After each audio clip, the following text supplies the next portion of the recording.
Hello everyone. आज हम पढ़ेंगे सेल साइकिल के बारे में। जैसा कि हमने हमारी प्रीवियस वीडियोस में बात करी थी इंटरफेस G1, S, G2 और उससे पहले हमने बात करी थी parts of cell cycle, distributions of cell cycle के बारे में और सेल साइकिल क्या होती है इसके बारे में। इस वीडियो में हम बात करेंगे एम फेज, जिसको हम कहते हैं माइटोटिक फेज। तो सबसे पहले जानते हैं कि माइटोटिक फेज होती क्या है। माइटोटिक फेज को हम एम फेज भी कहते हैं। ये वो फेज होती है जिसमें एक्चुअल में सेल डिवीजन होता है। जो सेल होती है वो 1 से 2 में कन्वर्ट होती है। अब इसमें जो है क्या क्या पार्ट आते हैं, एक होता है कैरियोकाइनेसिस और एक होता है साइटोकाइनेसिस। कैरियोकाइनेसिस और साइटोकाइनेसिस, जैसा कि हमने पहले बात करी थी वीडियोस में कि कैरियोकाइनेसिस का मतलब होता है डिवीजन ऑफ न्यूक्लियस और साइटोकाइनेसिस का मतलब होता है डिवीजन ऑफ साइटोप्लाज्म। कैरियोकाइनेसिस में फर्दर 4 फेजेस आती हैं, prophase, metaphase, anaphase and telophase. तो स्टार्ट करते हैं हम प्रोफेज से।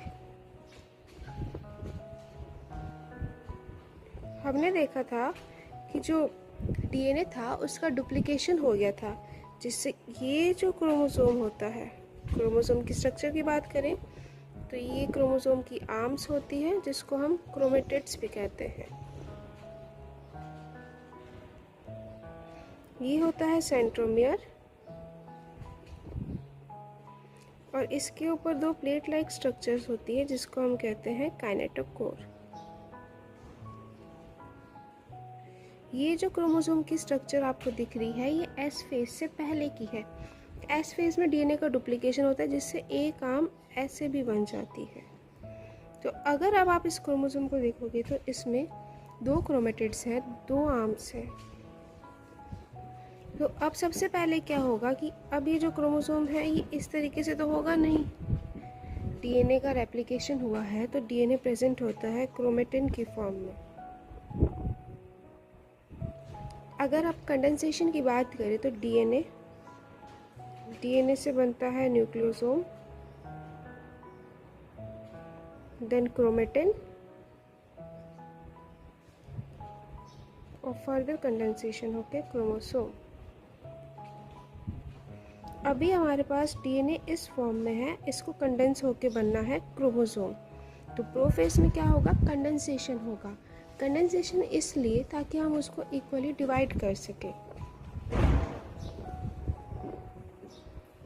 तो अभी होगा कंडेंसेशन। तो प्रोफेज में क्या होता है, जो भी डीएनए हमारे पास होता है वो कंडेंस होता है, वो क्रोमोसोम में कन्वर्ट होता है।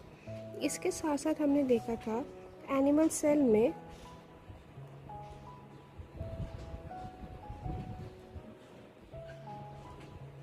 सेंट्रोसोम होता है, वो डिवाइड हुआ था एस फेज में। तो ये जो सेंट्रोसोम होता है ये प्रोफेज में पोल्स की तरफ जाता है। जैसे ये एक सेल है, अगर ये सेंट्रोसोम एक यहाँ पर है और दूसरा यहाँ पर है तो एक सेंट्रोसोम इस पोल की तरफ जाएगा और एक इस पोल की तरफ। सेंट्रोसोम्स के पोल्स में जाने के साथ साथ कोई भी जो सेल होती है उसमें जो भी nuclear membrane, Golgi apparatus, endoplasmic reticulum, ये सब जो होते हैं वो डिसअपीयर होने लगते हैं, जिससे कि जितना भी जेनेटिक मटेरियल है वो सीधा साइटोप्लाज्म में आ जाए। तो ये हुआ था प्रोफेज। अब जैसे ही प्रोफेज ख़त्म होने लगेगी क्या होगा, न्यूक्लियर मेम्ब्रेन पूरी गायब हो जाएगी, एंडोप्लाज्मिक रेटिकुलम पूरा गायब हो जाएगा, गोल्गी एपिटस पूरा गायब हो जाएगा। इसके साथ साथ जितने भी क्रोमोसोम्स थे, जो डीएनए था वो पूरा कंडेंस हो चुका होगा और जो सेंट्रियोल्स और सेंट्रोसोम थे वो पोल पे पहुंच चुके होंगे। अब आती है हमारी मेटाफेज।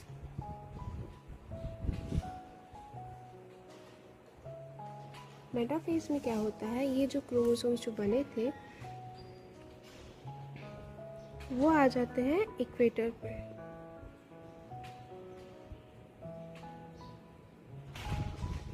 और जो हमारा सेंट्रियोल, अगर एनिमल सेल की बात करें तो सेंट्रियोल आ जाता है पोल्स पर।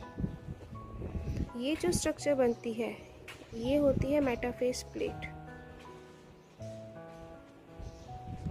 और इसी को ही कह देते हैं इक्वेटोरियल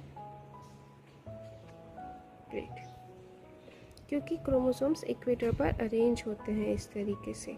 अब ये अरेंज तो हो गए, बट किसी ना किसी के थ्रू तो अरेंज हुए होंगे। तो क्या होता है, स्पिंडल फाइबर्स होते हैं जो सेंट्रोजोम से आते हैं और सेंट्रियोल से अटैच होते हैं। यहाँ पर काइनेटोकोर से ये स्पिंडल फाइबर्स अटैच हो जाएंगे और यहाँ पर सेंट्रियोल से।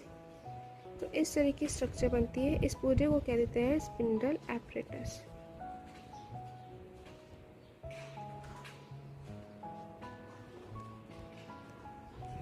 अब एक ड्रग आती है, या आप केमिकल ही बोल दें, जिसको कहते हैं कॉल्चिसिन। ये क्या करती है, ये मेटाफेज पर सेल साइकिल को अरेस्ट कर देती है। इसको एक माइटोटिक पॉइजन भी कहते हैं, माइटोटिक पॉइजन, क्योंकि ये माइटोसिस रोक देती है, सेल साइकिल को अरेस्ट कर देगी। कहाँ पे करेगी, मेटाफेज पे। ये होती है कॉल्चिसिन। नेक्स्ट हम बात करते हैं एनाफेज की। एनाफेज में क्या होता है, ये सेल है, ये हमारे सेंट्रोसोम्स और सेंट्रियोल्स कह दीजिए। अब ये जो स्पिंडल फाइबर थे, इनमें ये जो सेंट्रोसोम होता है वो डिवाइड करता है, तो ये क्रोमेटिड सेपरेट हो जाते हैं।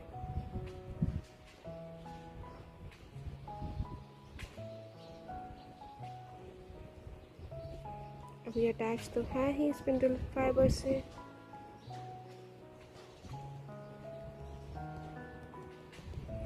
तो एनाफेज में क्या होता है, डिवीजन हो जाता है, क्रोमेटिड सेपरेट हो जाते हैं, जो सेंट्रोसोम होता है वो डिवाइड कर जाता है, जिससे आर्म सेपरेट हो जाएंगी। अब सेंट्रोसोम की पोजीशन के बेसिस पे क्रोमोसोम्स अलग अलग टाइप के होते हैं, मेटासेंट्रिक, सब मेटासेंट्रिक, एक्रो और टीलोसेंट्रिक। ये होते क्या हैं,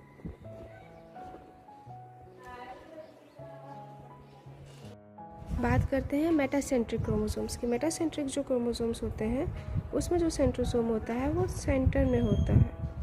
सब मेटासेंट्रिक में सेंटर से थोड़ा दूर, नियर द सेंटर। एक्रोसेंट्रिक में कॉर्नर के पास, और टीलोसेंट्रिक में बिल्कुल कॉर्नर, या बोले तो टीलोमियर पर।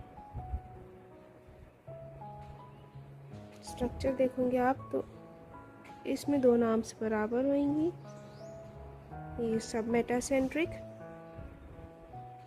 ये एक्रोसेंट्रिक और ये टीलोसेंट्रिक।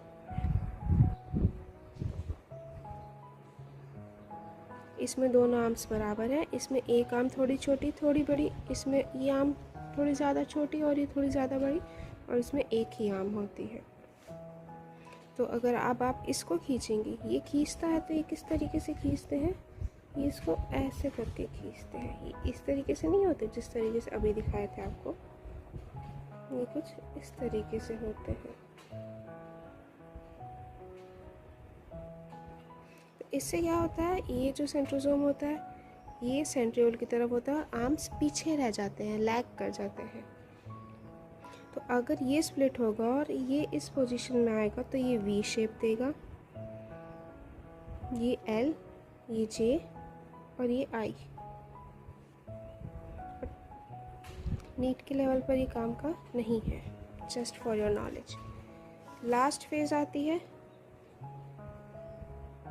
टीलोफेज। इसमें क्या होता है, अब एनाफेज में क्या था, ये स्प्लिट हो गए और ये जो आर्म्स थी वो पोल्स पर जा रही है, ये इधर जा रहे हैं, ये इधर जा रहे हैं। टीलोफेज पर ये पूरे पोल्स पर पहुंच जाते हैं। ये आपका सेंट्रियोल, ये पहुंच जाते हैं। अब जस्ट अपोजिट प्रोफेज, ये डीकंडेंस हो जाएंगे, न्यूक्लियर मेम्ब्रेन आ जाएगी, गोल्जी बॉडी आ जाएगी, एंडोप्लाज्मिक रेटिकुलम आ जाएगा और ये हमारा न्यूक्लियस तैयार। ये हो गई टीलोफेज।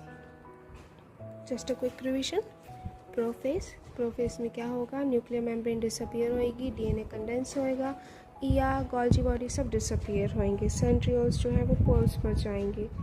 नेक्स्ट मेटाफेज, इसमें क्या होगा, जो क्रोमोसोम होगा वो मेटाफेज एक प्लेट बनाएगा, इक्वेटर पर अरेंज होंगे और सेंट्रियोल से अटैच होंगे स्पिंडल एपरेटस के थ्रू।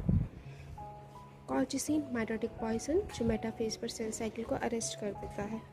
एनाफेज, उसमें क्या होगा कि जो क्रोमोसोम्स थे वो एक दूसरे से उनकी आर्म सेपरेट आउट हो जाएगी, स्प्लिटिंग हो जाएगी और वो पोल्स की तरफ जाएंगे। Telophase just opposite prophase, DNA decondense होएगा, न्यूक्लियर मेम्ब्रेन वापस आएगी, गोल्जी बॉडी वापस आएगा और एंडोप्लाज्मिक रेटिकुलम वापस आएगा। That's all for the karyokinesis. इसके बाद सेल साइटोकाइनेसिस में जाएगी, इसकी बात करेंगे नेक्स्ट पार्ट में। Thank you.